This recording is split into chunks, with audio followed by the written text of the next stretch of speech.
Juin 1999. Nous sommes au cap Sherard, à l'extrémité sud-est de l'île Devon dans le Nunavut. Nous attendons la débâcle de la banquise afin d'explorer la côte sud de l'île en kayak de mer.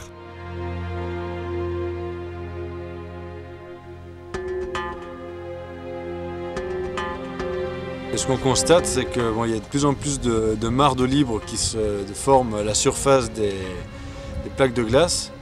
Alors parfois on voit de l'eau libre en dessous, on voit vraiment que les plaques sont écartées, puis après c'est la mer. Mais souvent ce qu'on constatait, c'est que c'est la neige qui a fondu en surface des plaques de glace. Mais ce qu'on voit en dessous, alors évidemment c'est joli, c'est turquoise, mais ce qu'on voit en dessous, c'est encore une grosse couche de glace. Maintenant ce qu'il faudrait, c'est que les plaques de glace, elles bougent entre elles et s'évacuent. Et ça, il faut le vent pour ça. En attendant, nous explorons l'un des glaciers qui se situe non loin du cap. D'après nos cartes, ce glacier devait se jeter dans la mer il y a encore une vingtaine d'années. Aujourd'hui, il s'enfonce déjà dans les terres. Ce qui est extraordinaire, c'est de penser qu'il y a encore une vingtaine d'années, il y a la mer qui est arrivée jusqu'ici, qui allait au fond du glacier. En 20 ans, le glacier s'est retiré, le réchauffement. Alors que nous nous en approchons, nous nous enfonçons soudain dans de la boue. Nous réalisons que le glacier déverse sans cesse d'importantes coulées dans lesquelles nous risquons d'être emportés.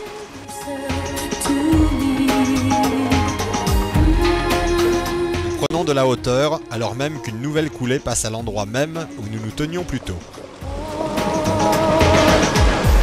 Je pense que si on n'a pas le temps de dégager et qu'on est dans le petit truc là, on est embourbé vif quoi.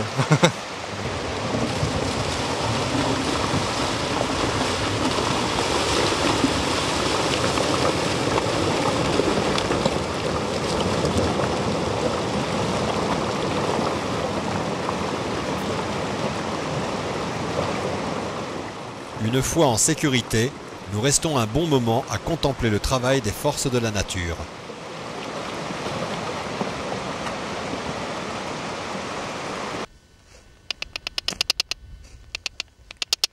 Cette attente est aussi mise à profit pour étudier la faune de l'île. Ce sterne, par exemple, fait chaque année la migration au pôle Sud. Un voyage incroyable qu'il effectue 2 fois par an.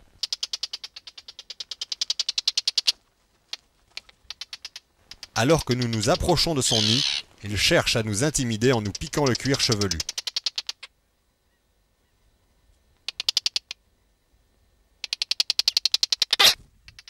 Des journées superbes dans l'Arctique.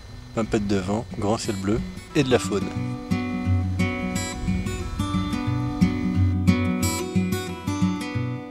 Le bœuf musqué est un animal étonnant. Contemporain du mammouth, il a su s'adapter à ces régions hostiles. Cet animal a la fâcheuse réputation de charger, et c'est avec précaution que nous filmons ces animaux sauvages.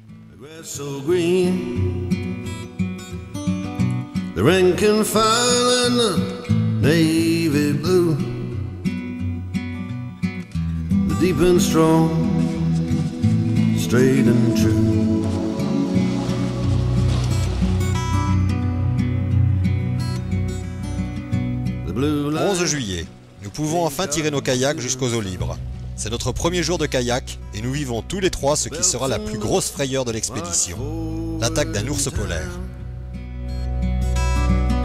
Il m'a dit un ours, j'étais dans la petite anse avec Pierre et j'ai levé les yeux et je l'ai aperçu vraiment à 2 mètres de moi sur la plaque. Je ne sais pas pourquoi il n'a pas sauté, il avait l'occasion vraiment de sauter sur mon kayak. Donc je l'ai vu approcher et à un moment hésiter. Donc moi j'en ai profité pour d'un coup de pagaie reculer. Nos kayaks sont quand même très lourds, c'est notre premier jour de virée. Et après je l'ai vu effectivement contourner, très opportuniste, c'est très silencieux et très déterminé.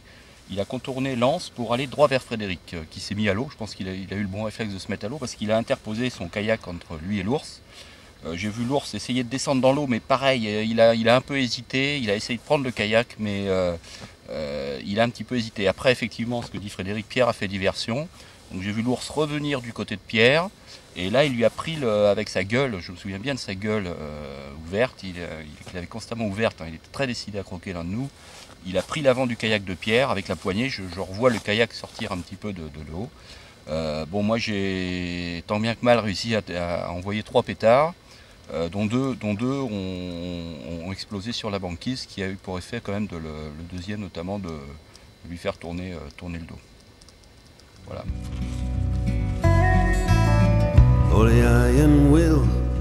Les carabines sont maintenant prêtes à l'emploi sur les ponts des kayaks.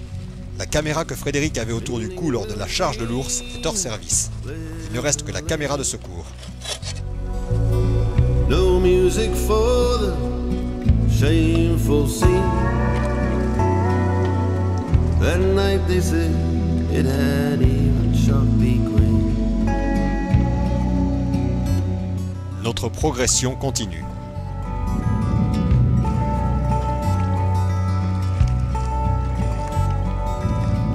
Well, as we've seen it all before.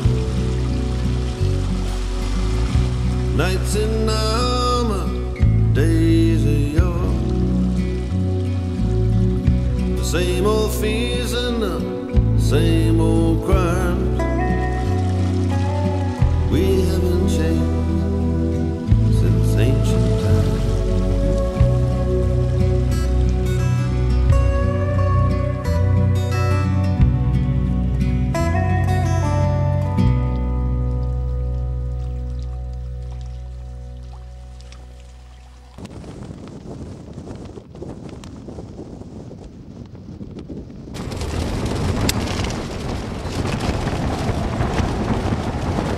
On croise les doigts pour que la caméra tienne, la seule caméra qui reste, tienne jusqu'à la fin de l'expédition. Voilà. Jean-Yves, alors que tu te rasais hier, t'es dit peut-être demain le Cap Warender. Écoute, ça se précise. Hein. Maintenant on s'est levé, il y avait un vent qui se levait, baromètre très bas, mais pour l'instant on est parti, on longe les côtes. Une petite alerte avant le glacier, puis là c'est passé. Encore 15 bornes à faire. On profite de la marée, donc peut-être dans 3 heures au Cap.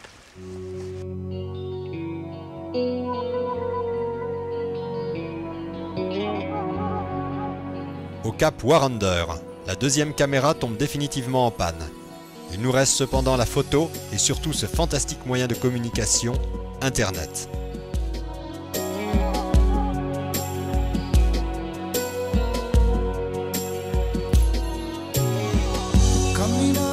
Muni d'ordinateurs portatifs et d'un téléphone satellite Inmarsat, dont nous rechargeons les batteries à l'aide de panneaux solaires, nous envoyons quotidiennement notre journal de bord.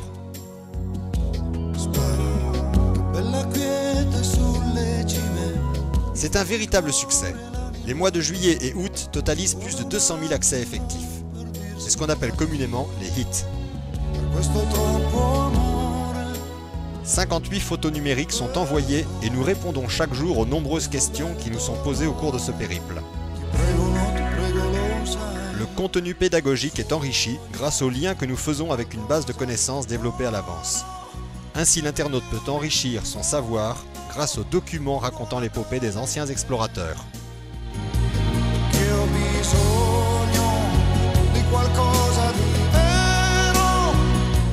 Si cette expédition comporte des dangers, nous avons aussi la joie d'évoluer dans des paysages extraordinaires parsemés d'icebergs, de glaciers qui se jettent dans la mer et de falaises vertigineuses.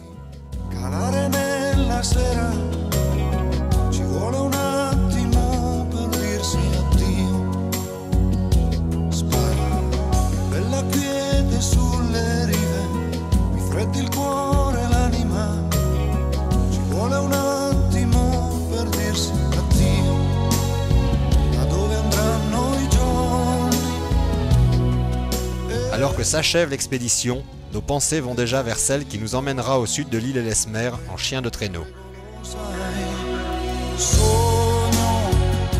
En 1997, nous avions déjà fait un très beau raid de 750 km avec des huskies sibériens. Cette fois-ci, nous allons faire vivre notre nouvelle aventure grâce à un nouveau service Inmarsat qui va nous permettre d'envoyer des photos, mais aussi du son et de la vidéo.